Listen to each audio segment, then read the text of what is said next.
Welcome to this modern education podcast that explores learning, from the everyday exchange of thoughts and ideas to the theories and practices behind entire systems.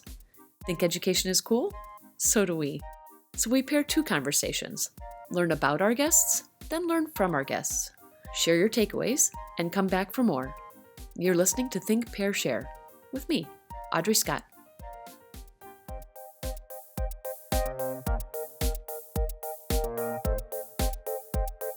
Dr. Gina Svarovsky is the founding faculty director of Notre Dame Research's Center for Broader Impacts, associate professor of the practice for the Center for STEM Education, and the senior advisor to the director for the Institute for Educational Initiatives.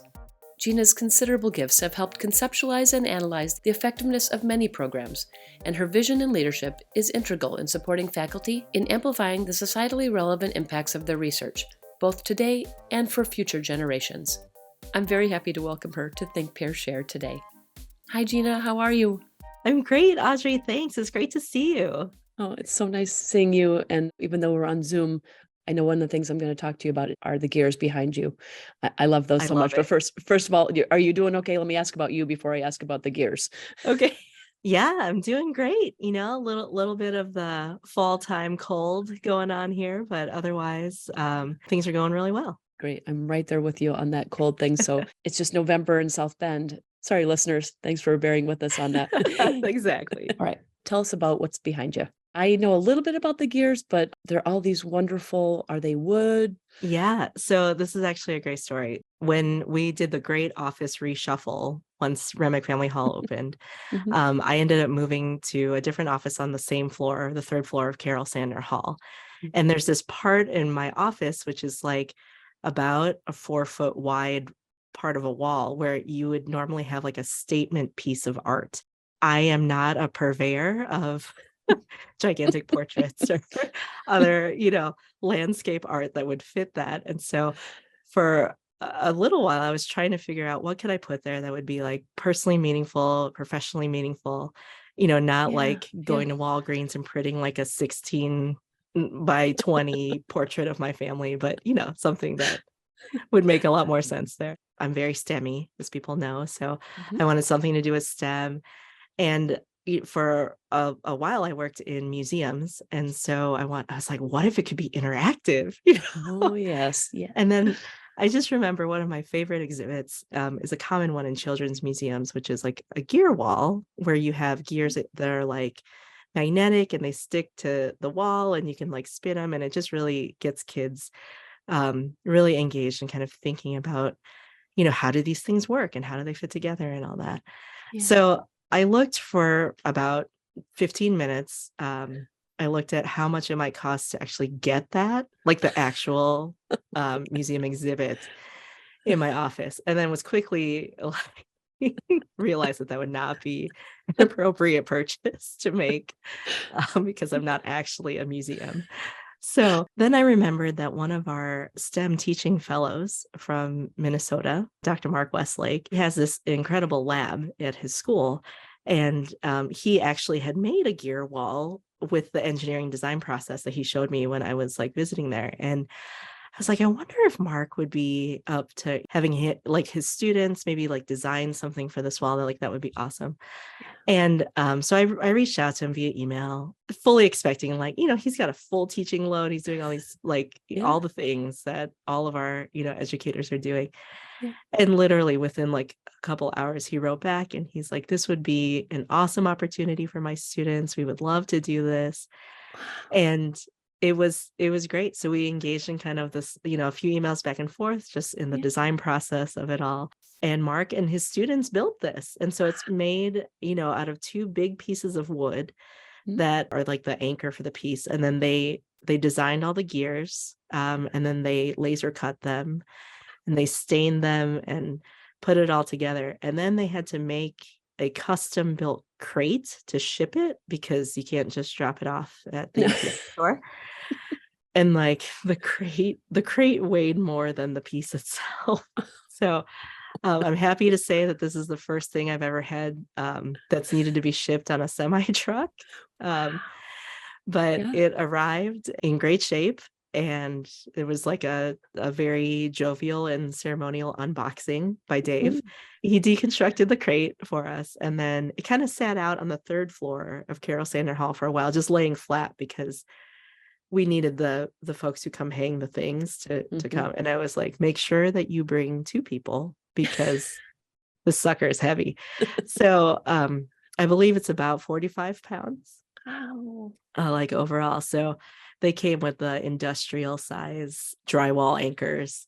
Yeah. But Mark and his students thought of everything. They created like a wooden frame on the back that Mhm. made for like easy mounting, and it does spin. I'm not gonna get up and spin it right now, but if you spin the top, I guess the top right gear, Okay. Okay, they great. all spin together. So Oh my gosh, it's really beautiful, and I love that it actually works and that these students did this. Yep. The students from St. Thomas Academy in Minnesota, Mendota Heights. Nice. So yes, also the alma mater of Father Nate Wills.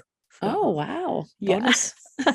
I think he's going to be our next guest on Oh, Think Pair Share. okay. What we'll see. Well, oops.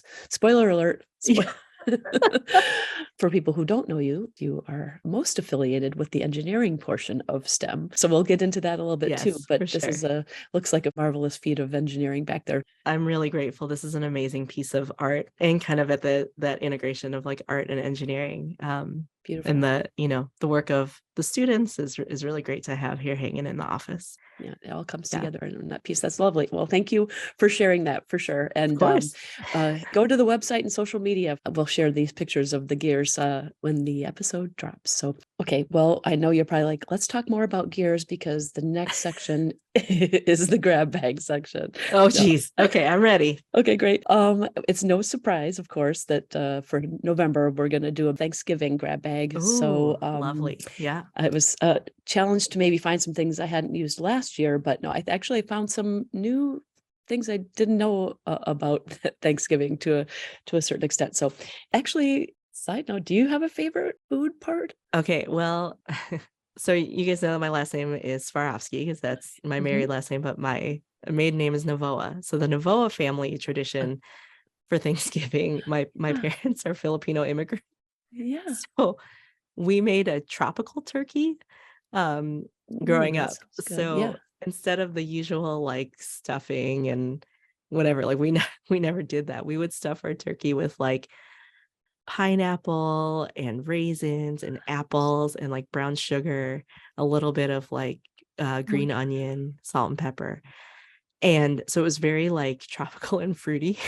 That sounds delicious. It is pretty amazing. What the And heck? yeah, and because of all the fruit in there, like the turkey's Yeah. like really like, delicious. Oh my gosh, yeah. So we'll probably be firing that up. I think I get to Good. host this year, so I'm excited about that. So Well, what yeah. time do the Wellings and Scotts get to be at your house then? So Yes. At any you can be there anytime. We will be cooking all day. oh my gosh, that sounds absolutely delicious. I think my mom was always big on the regular cranberries, no canned cranberries. Oh And yeah. I thought that was yuck growing up, but it certainly grew into that. And she and her family made a wonderful stuffing that is like a secret recipe. So we always Yeah. love that so much. So those are some of my favorites. Do you have a secret recipe? No secret recipes, but my husband's family, Mike's family, they do a pretty mean pumpkin roll. Not gonna lie. So I Oh, have been apprenticed into making those as well. So maybe some will show up around the office. We'll see. that sounds delicious. Okay, I'm going to transition back in. Okay. Yep. I'm only a little nervous about the grab bag. Most people ended up being a little bit nervous, but this is honestly, I get a lot of good feedback. This is people really enjoyed this fun section. So That's right. There's zero pressure. I'm very excited. Yes, let's do it. And, maybe I, of course, enjoy it a little bit more because I already know the answers, but maybe that's slightly unfair on my part. But no, I appreciate your willingness to give it a whirl. So, okay, let's see what we got. First one. Oh my goodness. Okay. Okay, I hope it's relatively true or false. So it's Okay. 50-50 chance. Only male turkeys gobble. Ooh, I think that's true. You are right. True. It is true. Little factoid. Females and males cackle, purr, and yelp depending on the situation, but apparently the typical gobble sound only from males. Okay. Yeah. See, you're going to expose my Achilles heel here. I am not a life science person. So I am only the E, as you mentioned before. So, well, I'm waiting for the steam part. I know I need to insert the A, so I'm not even on the board yet, but no, very good. Good job. 1 for 1. Okay. That was really good. All Yes. right. Whew, okay. Okay. Second one. This is a multiple choice one. Oh, geez. Okay. Okay. In 1926, yikes. Is there history in okay. President Calvin Coolidge was gifted a live pheasant, raccoon, or groundhog who was intended to be on the table instead of a turkey for their first family's Thanksgiving meal. Was it a pheasant, raccoon, or groundhog? For his sake, I'm going to say pheasant A, because I would not want either of those other two things. I know. And this one you should have gotten right because it should have been a pheasant. I was thinking of what would be like a normal thing. So I added pheasant because it was raccoon. Oh, I don't even want to think about that. What the heck, right? I know, it's so bizarre. Wow. But it said he and First Lady Grace Coolidge weren't inclined to eat the masked creature. Instead, they adopted the raccoon, gave her the name Rebecca, and kept her as a White House pet. Wow. There's so many things that I can't handle about that fact. So it was too bizarre not to include. Thank you for educating me. I think you get half point just because it's so ridiculous. How could you possibly guess a raccoon? I'm going to share that at our Thanksgiving dinner and everyone is going to freak out. It's going to be great. And then you open the back and then Rebecca is there. Rebecca 2 is there. Hello. Yes. Okay. Okay. All right. That's very bizarre. But maybe I will also share this. We can pinky swear that we're going to share that. Yeah. Pinky swear. Yeah. Okay. Next one. Back to true and false. The original TV dinner was the result of a Thanksgiving miscalculation. Is it true? Well, at least according to these facts, which are in 1953, an executive at Swanson miscalculated the company's upcoming Thanksgiving turkey sales, leaving the company with some 260 tons of frozen turkey. Yikes. Fortunately, for them, a salesman named Jerry Thomas suggested packaging the excess product into trays, along with some traditional sides, and selling them to consumers as TV dinners. He had apparently been inspired by the pre-portioned food on airplanes. Yes. See, that's what I was thinking, more like the plane thing. But yeah, okay. This is not great here, but you got half points for that raccoon thing, remember? That's right. Okay. Okay. I'll take that. Take that. Okay. Let's see. And I bet you're going to get this one because I saved this one and it's in the grab bag, but I wanted to do something since Thanksgiving is at its core giving thanks. Yes. I thought I'd include a question about gratitude. Okay.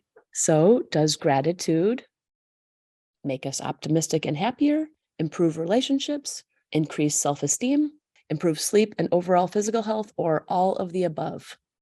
It's got to be all of the above. Yay! Hooray! Yes. Hooray for gratitude. It does so many other things, but I think at this time of the year, it's kind of nice to remember and to be able to take that time and even if it's just marked by one special day to sort of center ourselves and be grateful. But I know I'm grateful for you and all the work that you do. And so I'm going to switch gears now to get more into that. I usually do ask that sort of pathway question, what sort of brought you to Notre Dame? And I know it's a huge question, but where you are now and things, and then we can kind of dig deeper into some of those things. Okay. Sure. Okay. That sounds Thanks, great. Gina. And I appreciate you too, Audrey. I'm very grateful for you. So thank you. Thank you very much. So let's all settle into this, warm and cozy November afternoon and just go back. Yeah. So I actually, I went to Notre Dame for undergrad and I majored in chemical engineering. And it was a really funny moment because I was a sophomore who entered the major, whereas like many people were like leaving. So there are 3 of us walking in while many folks were. I would have been the one running from the building. And then as my time here was coming to a close, I applied for and got accepted to the 6th cohort of the Alliance for Catholic Education. Okay. So what made you want to apply for ACE?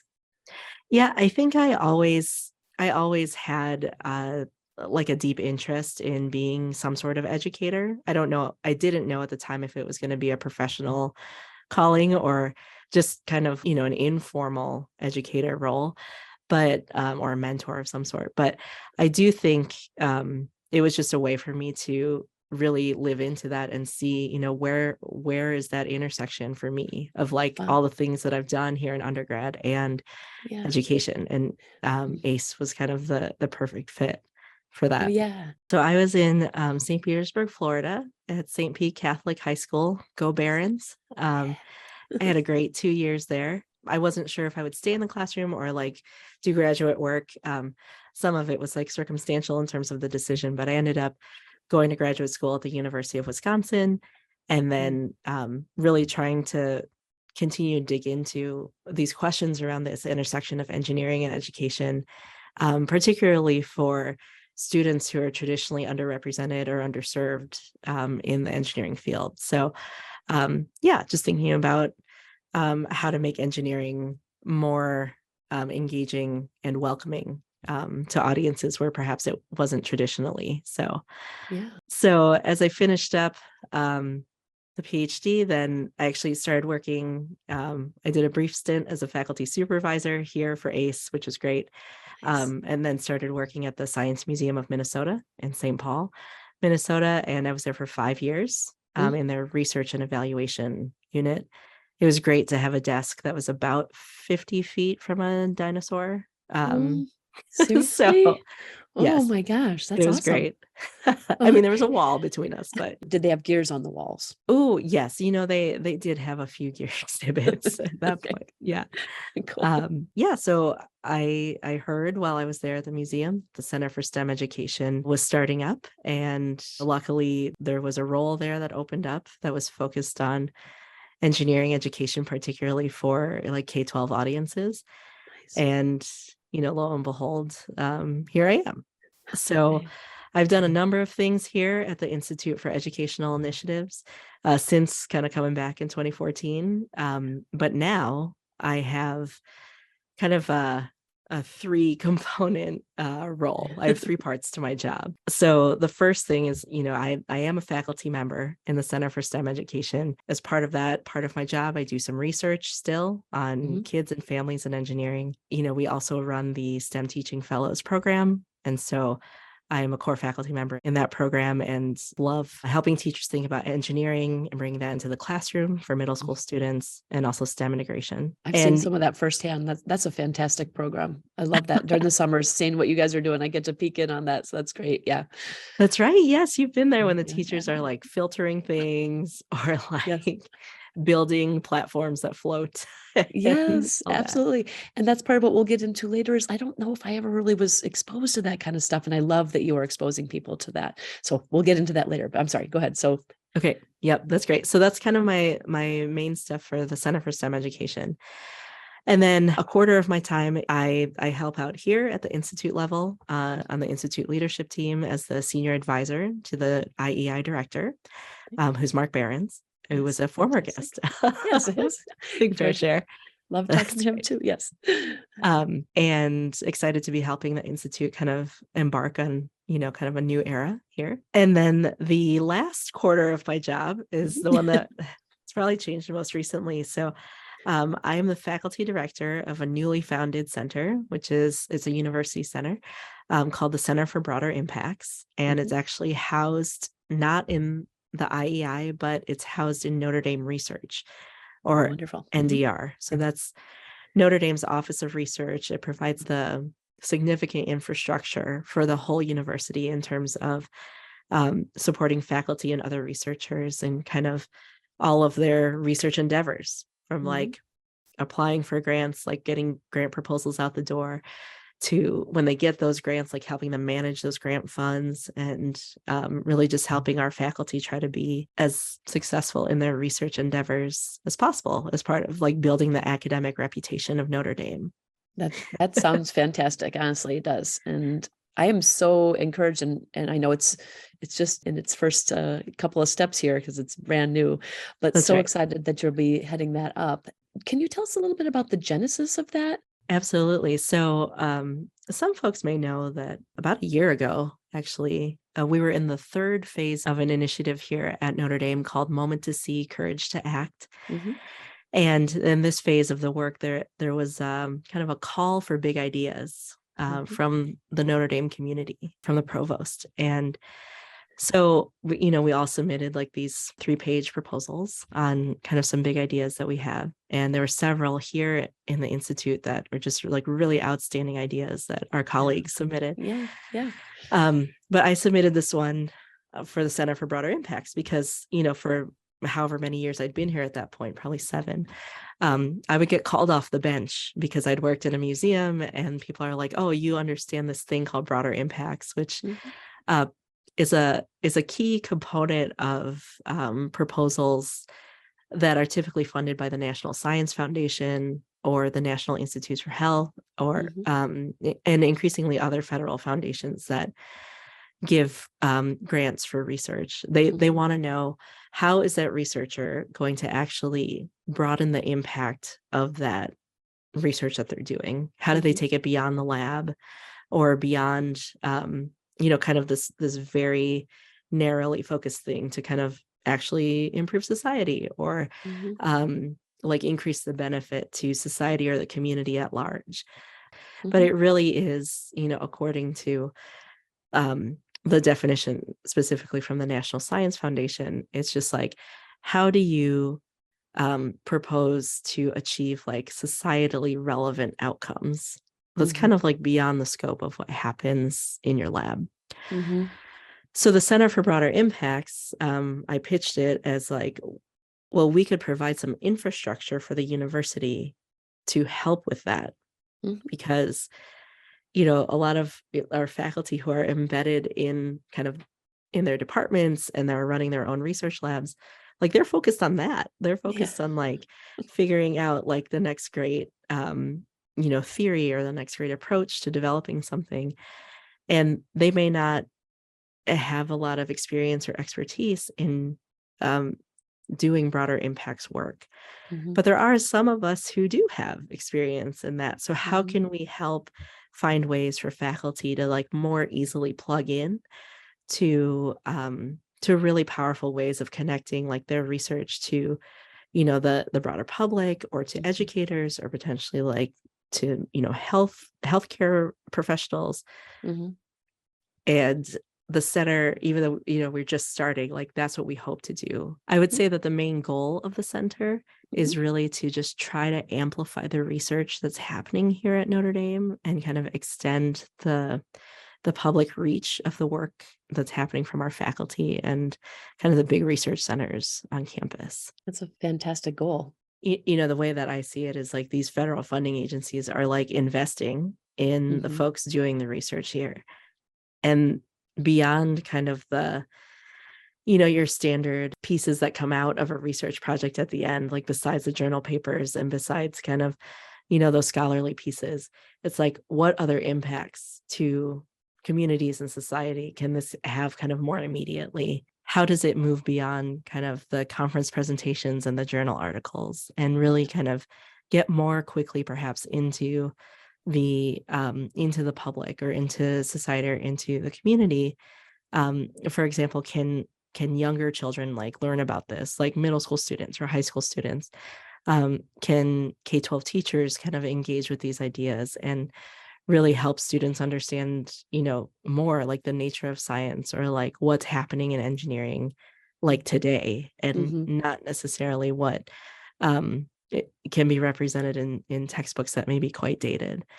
So that's just kind of one aspect. Certainly, there's a lot of broader impacts work that's related to specific fields, like helping educate healthcare professionals, or kind of get more towards like product development, like right away. So there's a lot of different ways to think about broader impacts, but I think at least in the early stages of the Center for Broader Impacts, really try to think about, how do we help faculty who are very focused, as they should be, on their own research projects, really plug into other established programs here on campus that can provide like connection to educators or connection to community members, so that they don't have to start everything from scratch.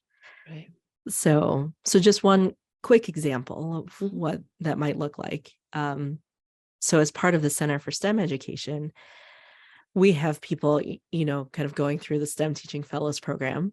And when they finish, like they have a great set of skills. And one of them is thinking about how to develop like integrated STEM curriculum for middle school students.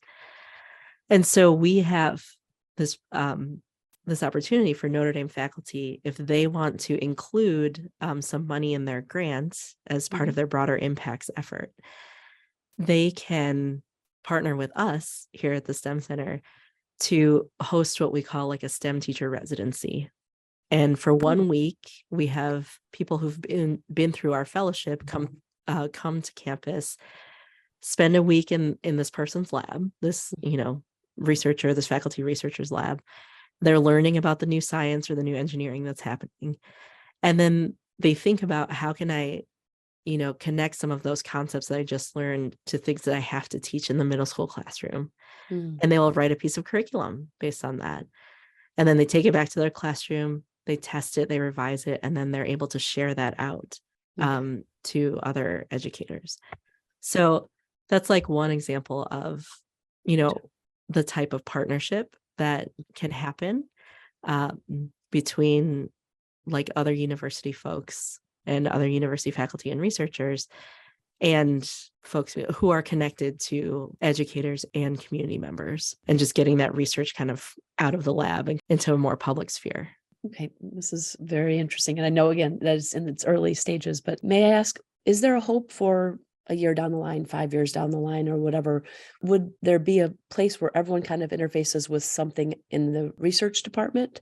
Or would there be someone in every institute that is their point person for this? Does that make sense? Yeah, that's a great question. And, we're kind of, as you say, we're in the very early stages of like articulating like what a structure might be. For now, I think the goal is to house everything in NDR, so in Notre Dame Research. And so the Center for Broader Impacts will sit there, because that's kind of where everybody has to go through if they're going to submit proposals or, kind of apply for these grants. And so being a part of that infrastructure is really helpful, because then we can interface with people as they're kind of like walking through the process. So we'll probably, the hope is to have several more folks kind of join the team, and have one set of folks who are really like consulting with faculty on these types of things as they come, and they're like, okay, well, I have a grant, it's going to focus on like this kind of diffraction technique or whatever, and we want to do some broader impact stuff, but we don't know what to do. And so we get a sense of like, okay, who do you want to reach? Do you want to reach high school students? Do you want to reach like healthcare professionals? Do you want to reach like other stakeholders in the community? And then once we figure that out, we're also trying to map like who is working with these different groups on campus, so that we can either help them directly or connect them to other groups like the Center for Civic Innovation, which is housed in engineering, or the DNA Learning Center, which already has like great broader impacts components kind of built in. And faculty can then just connect with those groups or those programs, and, again, not have to build everything from scratch. Yeah, that's such a hopeful and helpful element for people who are coming here and working on whatever the research part is. I can only imagine that people are pretty excited about this. We've been very happy to see like lots of folks are really excited to see the Center for Broader Impacts kind of take off. Several faculty have already mentioned like this is just going to make it so much more effective for us, instead of us trying to like develop these relationships with partners on our own, or try to envision some sort of educational opportunity. Like being able to kind of plug in to things that already exist is very helpful. And one of the things that we hope to do for CBI, the Center for Broader Impacts, is really try to understand different points of the faculty's trajectory. So as an assistant professor, what are the things that they need? Typically, it's more like just plugging into something because they need to focus on getting tenure. Right. When they're kind of at the associate level, there's a lot of maybe they have a little bit more space to kind of maybe create a program on their own or like develop a relationship on their own, and we can help support that. And then even later when they're kind of full professors, like sometimes folks really want to dedicate a bunch of their time and effort to this type of broader impacts work, and there are specific grants that they can apply for. So how can we help support them in that as well? What a blessing it is that you are here to help, and people are lucky to have you in that position. Thanks, Audrey. I appreciate that. No, you're welcome. You and I have had the pleasure of talking before, which I've really enjoyed, but I am certainly not an engineer in any way, shape, or form. But I'm fascinated by your work, and you're super passionate about a lot of this. And I'm passionate about learning more about why that is. I don't think I was really exposed to things maybe, but I had a wonderful education. But I think things obviously over the years shift a little bit. And I think it's great to know that some of the focus is trying to like, hey, why is there that gap maybe? And I feel like maybe you came in to help folks at an earlier time. Why were you so interested in it? And how are you able to make engineering seem actually tangible and real in people's lives? Well, this is a great question.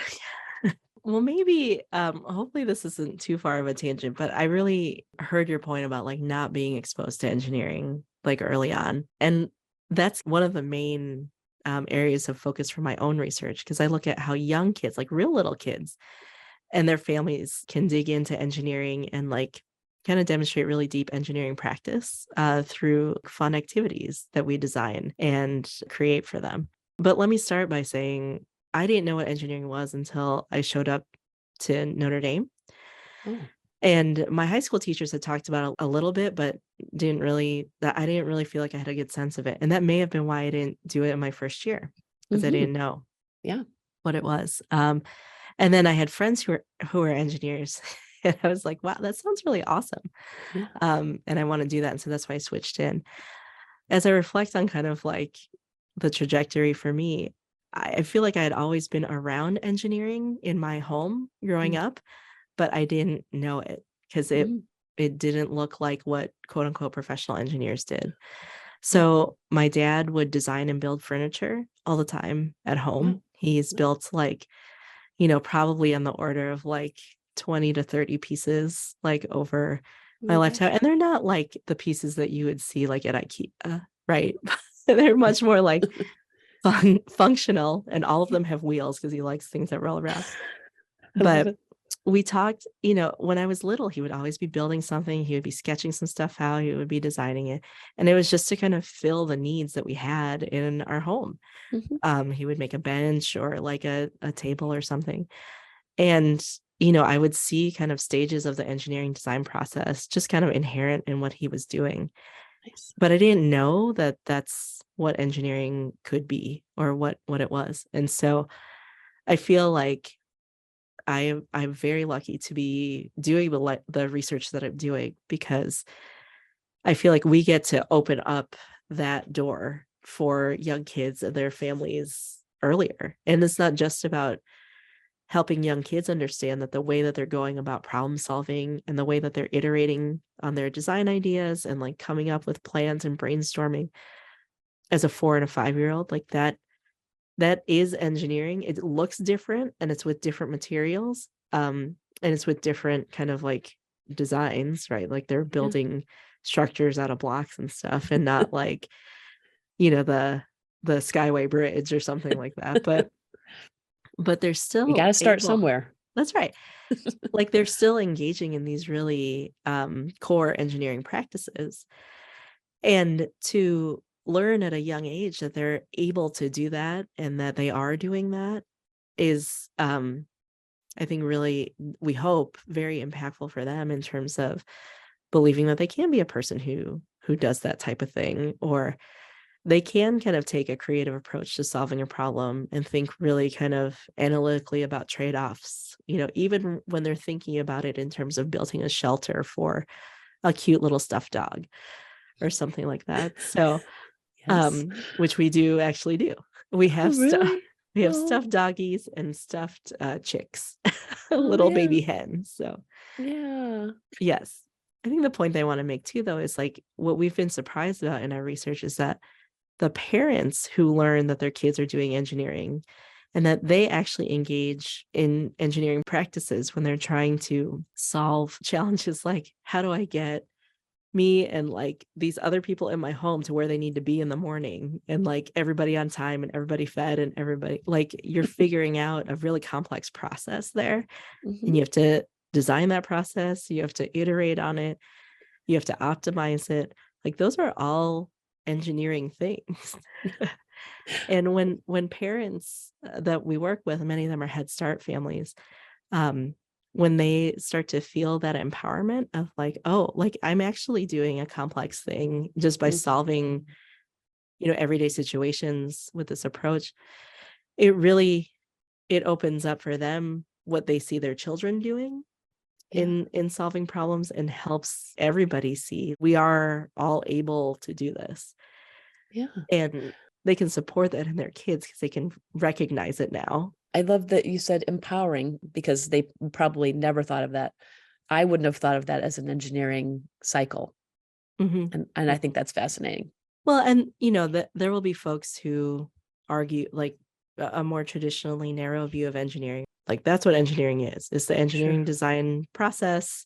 You go through all the steps, you build the thing, you test it, and then you iterate, right? Mhm. And I guess what we like the folks who I do research with, my collaborators and I, what we would argue is like engineering in real life doesn't always look like that. Like a professional engineer even is not always going through those steps in kind of a linear order. Mhm. They're jumping around all the time. Like they figure something out, they go back to the planning stage and like redesign. And it's not always like neat and tidy as Yeah. it can be presented in um, some of the curriculum packages that are out there. Mhm. We kind of take that to heart when we're working with families as well.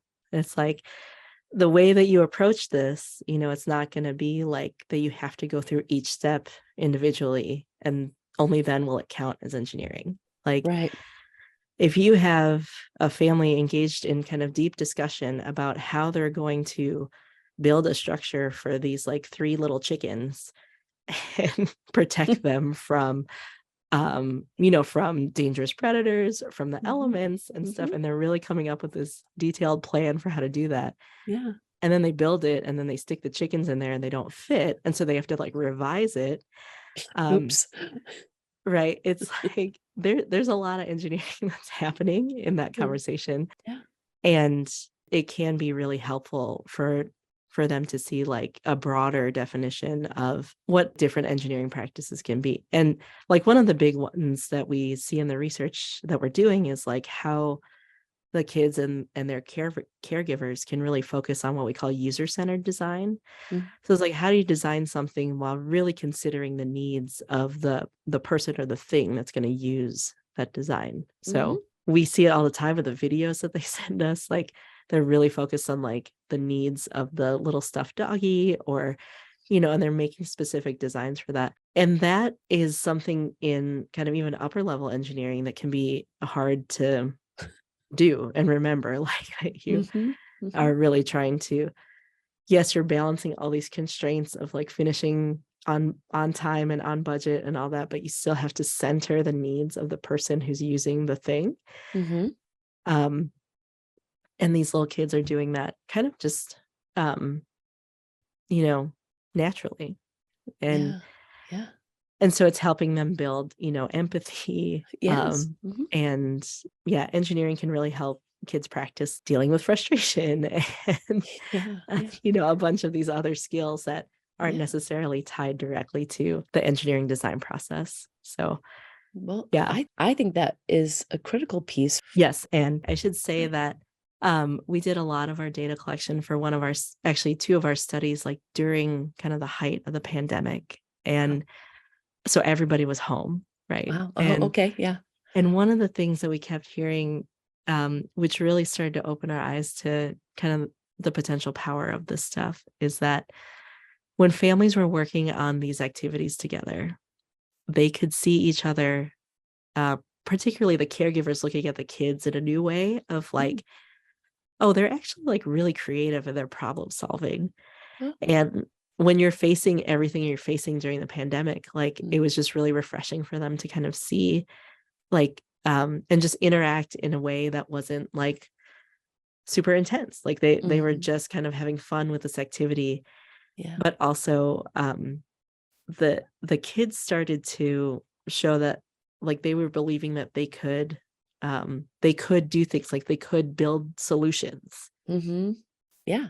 And so that's kind of one of the reasons that we're really motivated to do this work as a research team, is like how can we help young people and their caregivers like really believe that they can be agents of change who design solutions to make things better. And particularly like during this really challenging time, it was really a hopeful moment for us Yeah. to kind of see that coming out in the data. Truly one of the things that I believe about, like, yes, there's all, I love all the math in engineering. I love all the Mhm. science in Mhm. engineering and like the optimization and all that. Yeah. But I also love how if you think about engineering and the engineering design process and you do it, it really gives you the sense of like, I can take on a problem and I can figure out how to solve it and I can make things better. Mhm. And that's really, I think, why I'm called to continue doing research in engineering education. Is like Mhm. that's a really important message for our young people to hear and learn and experience. I couldn't agree more, and I think you're a wonderful vehicle for this because you can bridge those spaces, and some people don't have that skill set, but you do, and I think that that is just so encouraging that you and all those kids, they can see themselves as a force for good, as we like to say around here. Exactly. I've certainly appreciated, your welcoming attitude regardless of my skill set coming in, so Of I appreciate. course. Yeah. Well, and when you've been with us during STEM teaching fellows and just Mhm. seeing the teachers test their designs and just get really excited about that, we see this in many different contexts where you're taking on a really tough problem and then you can design a solution for it. It's just, it can feel really empowering. Like Mhm. you Really. get the sense of agency around it. So, Absolutely. Sort of on that score then, we often talk about maybe a hopeful look forward for either some of our work or if there's a particular issue that we're addressing. Um, you've got a lot of really kind of hopeful projects going and some new elements. Yeah. Is there a hope going forward for your work in CBI, for your current work with STEM, for work in the IEI? yeah, well, I guess, I always hope um that I'm full of hope. You know, I think you are. there's so many things to be hopeful about. Yes. Even when there are a lot of challenges in our world. Yeah. Um, I would say specifically for CBI, one of my hopes there is really to try and bring some of this amazing work that's happening on campus. And I should say there's a lot of this already happening with other units on campus, and CBI is not trying to, be Mhm. the end all be all with that. We're just trying to provide like a key piece of infrastructure, the Right. whole university, um, to kind of get uh like people's research out into the world in some way or some capacity. And really, again, I just go back to like, how do we amplify the impact of the research that's happening here at the University of Notre Dame? Um, and there's so many ways and so many facets to that. Mm, And so I'm really hopeful. Like, I'm sure there are many things that we haven't even thought about yet, mm, or ideas or solutions that are not yet even in our field of vision, mhm. because there's so much good work happening here. And I guess everything is an engineering process for me, but until we kind of like our work will only be improved and refined as we iterate on it. And so really just excited about the directions that the CBI can go and like the ways it can help faculty and more importantly help our community and our society, like kind of overall. So that's kind of on that front. Mhm. And then I would say in terms of STEM education and like engineering in particular, I'm just very hopeful that we're at this great place of really thinking about like, well, what does it mean for young people to really engage in STEM education, and what does it mean to take an equitable approach to STEM education and make sure like all students have an opportunity to Mm. engage in high quality STEM, and like the ways that that can really lay a foundation for them, not even necessarily to become a STEM professional, but just to operate in our world today. Like having some of these ways of thinking can be very, very helpful no matter what profession people take up. So I love how you kind of keyed into, one of my favorite words is empowerment. And I really do feel a lot of hope that a lot of the work that we do here, it is a tool for empowerment for young people and the adults who are around them, whether they be caregivers, parents, or educators, and just really helping people see they have agency and they can make a difference. And perhaps STEM and engineering can be a pathway to help them do that. I like that very much. Gina, so grateful for your time today. Hopeful and grateful. I think that's a good way to head into Thanksgiving for us. Yes, hopefully no raccoons. No raccoons at the Thanksgiving table. No, we're gonna go straight up turkey. Yes. Cranberries and turkey. That's right. That's on my. So appreciate all the wonderful work you're doing, your passion to sort of bring that to all of us in a way that we can understand, feel empowered, and feel welcomed in the process. And very grateful for you and all your work, Gina. Thanks so much for being here today. Thanks so much, Audrey. This was a blast, and I just am very grateful for you and the opportunity to be here today. And thank you all for joining us for Think, Pair, Share. If you enjoyed this episode, head on over to Apple Podcasts to subscribe, rate, and leave a review. It's very much appreciated. Check out our website at iei.nd.edu/media for this and other goodies. Thanks for listening, and for now, off we go.